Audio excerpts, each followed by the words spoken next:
Hello les amis, aujourd'hui on est le lundi 1er avril et c'est pas une blague, je suis déjà sur le terrain 7h du mat et aujourd'hui quoi de prévu? Déjà la tente, ça a bien poussé quand même s'il n'a pas beaucoup plu ou pas du tout, et ensuite hop tout ça à planter. Alors ici on a 4 figuiers, toutes les mêmes variétés, des variétés qui s'appellent Black Mission, c'est des variétés bisphères, de la Ruda. Alors ça c'est une épice, je crois qu'on trouve qu'au Mexique. Moi j'aime pas du tout, mais bon, ma femme, mes beaux-parents aiment bien ça. Donc je vais le planter. Ça on a un goyavier, enfin on a deux pour le prix d'un. Quand j'ai acheté ce goyavier qui est une variété rose à l'intérieur, il y avait deux graines qui avaient germé dans le sac. Ça c'est un citron qui s'appelle Orinum, c'est un citron assez amusant, qui a une forme un peu bizarre, donc ça m'intéressait. Là c'est un yuzu, je sais pas si vous connaissez, c'est un citron originaire du Japon et qui est surtout utilisé pour son jus parce qu'il est rempli de pépins. Là on a une banane, la variété Blue Hawaii que vous savez j'affectionne, et ça cet arbuste qui a bien souffert pour le transport, c'est un kaki, variété persillon. Et voilà. Allez, je vous reprends quand tout a été planté et puis pour vous parler des 2-3 petits trucs que j'ai fait. Salut les amis. Salut, je vous reprends. Je crois que cette fois j'arrête de planter. J'arrête de planter pour plusieurs raisons. Un, il commence à faire vraiment très chaud cette semaine, enfin la semaine dernière plutôt. Le thermostat le thermomètre est monté à 40 degrés, un peu plus de 40 je crois dans la ville, avec des sensations supérieures à 55 degrés. Alors en fin de semaine c'est redescendu vers 20 degrés durant la nuit, mais tous les anciens s'accordent à dire que c'est un mois de mars hyper sec qu'on a eu. D'habitude il y a quand même des pluies, là il n'y en a eu aucune. Et il fait super chaud. Et ils disent qu'aujourd'hui ça va être une journée très chaude. Et ça, ouais. Ça je confirme, il est 11h, 11h30 et j'ai souffert. Donc je vais arrêter de planter pour cette raison. Il va faire beaucoup trop chaud et même si j'arrose régulièrement ça ne suffira pas. Et après j'ai plus de trous. Bah ouais, j'ai plus de trous dispo. Là j'ai galéré pour mettre les 2 derniers arbres, mais j'ai plus de trous disponibles de plantation. Donc les prochaines vidéos ça va être un autre projet assez sympa. Qu'est-ce que j'ai planté en premier? Celui-là. Ici, au tout début, donc l'année dernière, j'avais mis un manguier que j'arrosais très peu. Et puis bah il est mort. J'ai essayé de le déplacer, mais il est mort. Donc là c'est bon. Maintenant, comme je dois arroser, ici j'ai mis, vous vous souvenez, un fruit de la passion accroché à cet arbre-là. J'aimerais bien qu'il grimpe. Donc je dois l'arroser, donc bah du coup, quitte à arroser le fruit de la passion, bah là j'ai mis un figuier. Parce que le figuier, il a moyen qu'il me fasse de l'ombre après sur cette partie-là, sur la partie de la terrasse, qui est un peu ensoleillée en début d'année, parce que le soleil est plus bas. Donc j'espère qu'il va bien prendre. De toute façon, j'ai besoin de figuier. Ensuite, j'ai planté ici mon tout petit figuier. Lui, c'est un bébé figuier. J'espère qu'il va pas trop souffrir, mais a priori ça devrait le faire. D'ailleurs, en parlant de figues, je vais vous mettre une séquence que ma femme a tournée hier, donc le 30 mars. Quand je parlais avec un de mes fournisseurs, alors vous moquez pas de mon accent espagnol, enfin mon accent français en espagnol. Je peux le faire moi-même ça. Ça fait 1 an et demi que je suis pas hyper fluente, mais bon, on a eu une petite conversation parce qu'il y a un ravageur sur les figues. Je sais pas si c'est existe en France. Il y a un peu de temps quand même. Et c'est la mouche blanche. Enfin, ils appellent ça la mouche blanche, mais des fois ils donnent des noms et c'est pas lié à la morphologie. Et il y en a plein dans la ville, et donc on en parlait. Donc là, je vous mets la petite séquence. Por la lluvia se fueron. Pero aquí hay mucha mosquita blanca. Es así finita, una ¿Y es pequeñita. blanca? ¿Cómo? Se llama Es blanca porque es blanca. blanca, exactamente. Y son pequeñitas. Tú nada más ves así el chumito. Porque el zacate es hospedero. Okay. Cualquier tipo de zacate es hospedero. Pero podemos mouiller las hojas. Mojar las hojas porque el higo no le gusta, ¿no? Ajá, pero te digo, con el detergente biodegradable, tú los bañas y se queda un repelente, se le queda pegado el detergente. Y cuando tú riegas, solo riegas el tronco. Entonces cuando venga la mosquita va a morder el detergente. Ajá, lo puedes hacer una vez a la semana y se le va quedando. Va a quedar blancuzco. Sí. Pero eso es lo que te va a servir de repelente. Porque en el terreno tengo Inigo y no tengo problema de mosquita blanca. Pero no sé si hay. Ajá. Porque solamente tengo Inigo y no hay problema. No sé si cuando hay la mosquita van a atacar a los higos todo el tiempo.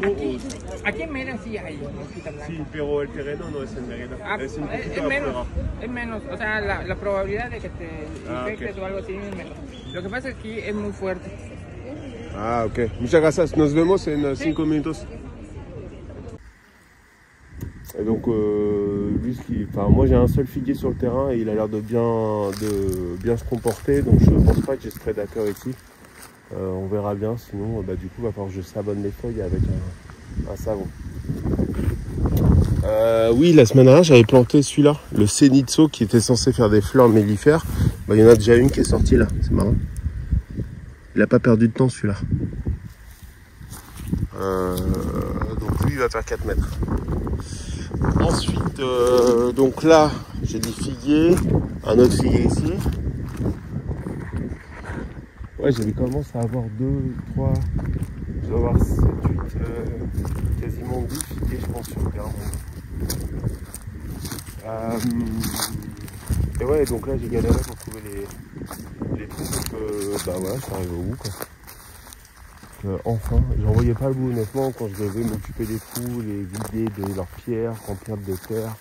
Je mettais des centaines de kilos de terre un peu partout que je me trimballais. J'en voyais pas le bout. Ça, c'est un agrume. Il s'appelle Orinum, je crois. Je mettrai une petite photo si je ne l'ai pas déjà faite. Ça a un citron assez amusant. Je sais pas quelle qualité gustative il a, mais je le trouve assez amusant, donc je me suis dit j'allais le prendre. Il fait des très belles épines, hein, comme tous les agrumes. Regardez, ça fait quoi, 2-3 cm. C'est assez impressionnant. Mais bon, voilà un. Ensuite, là, j'ai planté un figuier.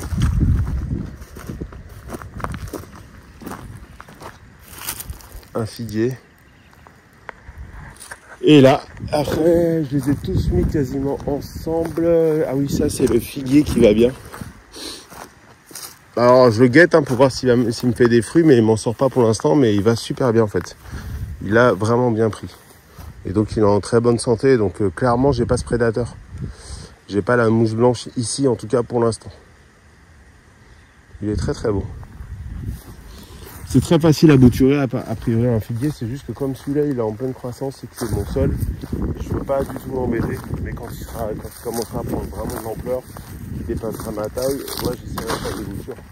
En admettant qu'entre-temps, j'ai trouvé des petits emplacements.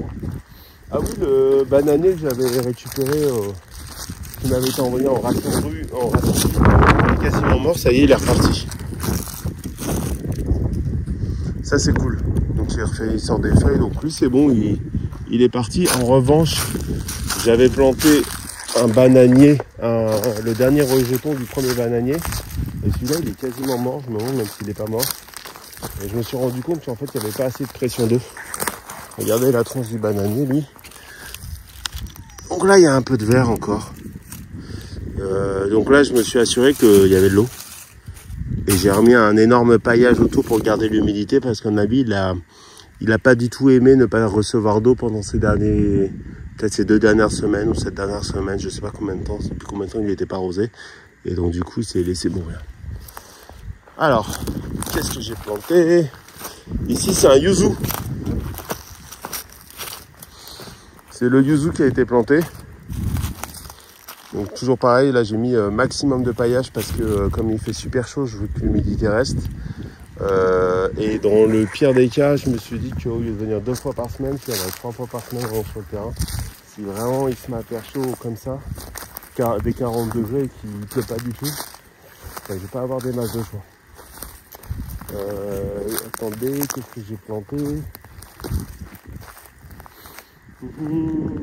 Donc un goyavier, 2 goyaviers, parce que j'en avais 2 pour le prix d'un. D'ailleurs il est déjà un petit peu allongé, donc je vais le redresser. faudra que je mette un tuteur jeudi prochain. Donc ça c'est le premier goyavier. Et là j'ai mis le deuxième à côté pour pas qu'ils soient séparés. Comme ils ont fait leur croissance ensemble. Quand j'ai soulevé ce trou là, je vais vous mettre une petite séquence maintenant, mais il y avait une fourmilière impressionnante.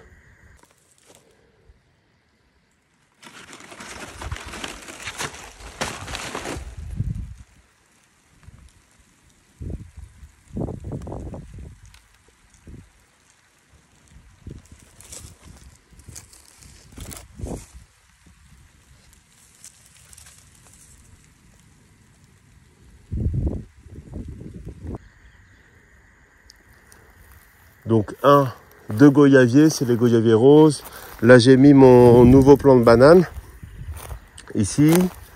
Ensuite là j'ai mis mon kaki. J'ai mis aucun paillage, donc il faudra que j'en mette là jeudi quand je viendrai.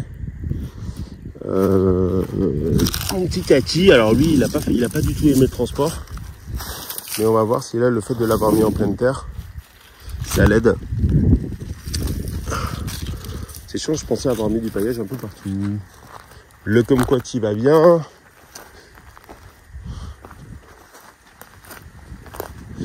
Là, j'ai mis un figuier.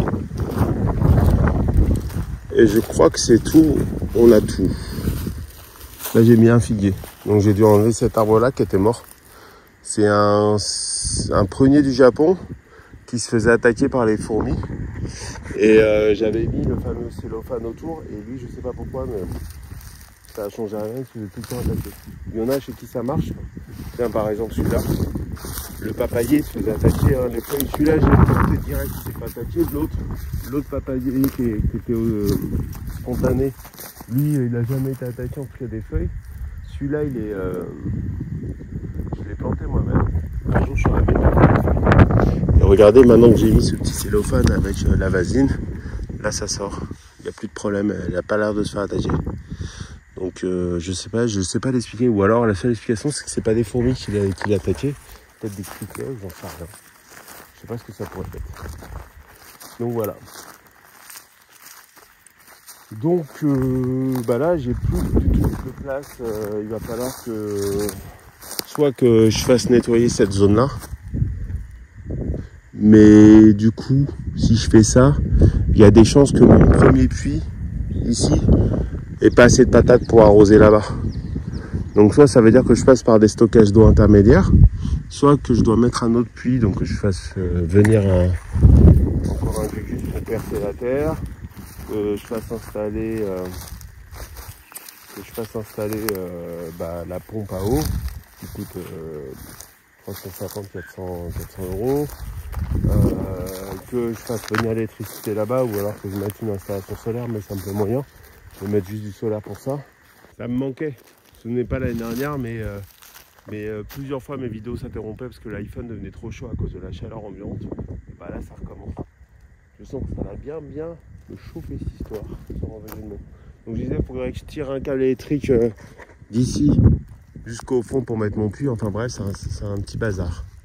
Et puis sans compter le fait que pour nettoyer, il faut que je sois là parce que le gars, je peux pas le laisser avec son tracteur nettoyer. Il saura pas quoi faire et il avancera évidemment pas à la vitesse que... Si je suis pas là, il avancera pas à la même vitesse que si je suis là. Donc bon, voilà. Et voilà, la petite plante que j'ai mis, la fameuse ruda, hein, c'est un truc qu'on trouve pas du tout en France. Hein. J'ai jamais vu ça, donc là il est en fleurs parce que je l'ai laissé dans un pot au soleil et donc il n'a pas trop aimé.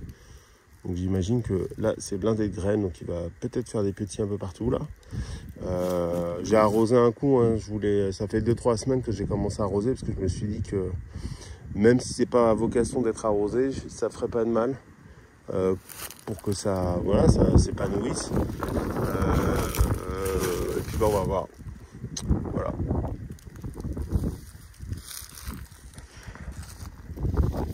Donc j'ai pas mal, j'ai pas mal bouclé le sujet de la plantation, en tout cas l'étape 1. Maintenant, j'ai d'autres sujets.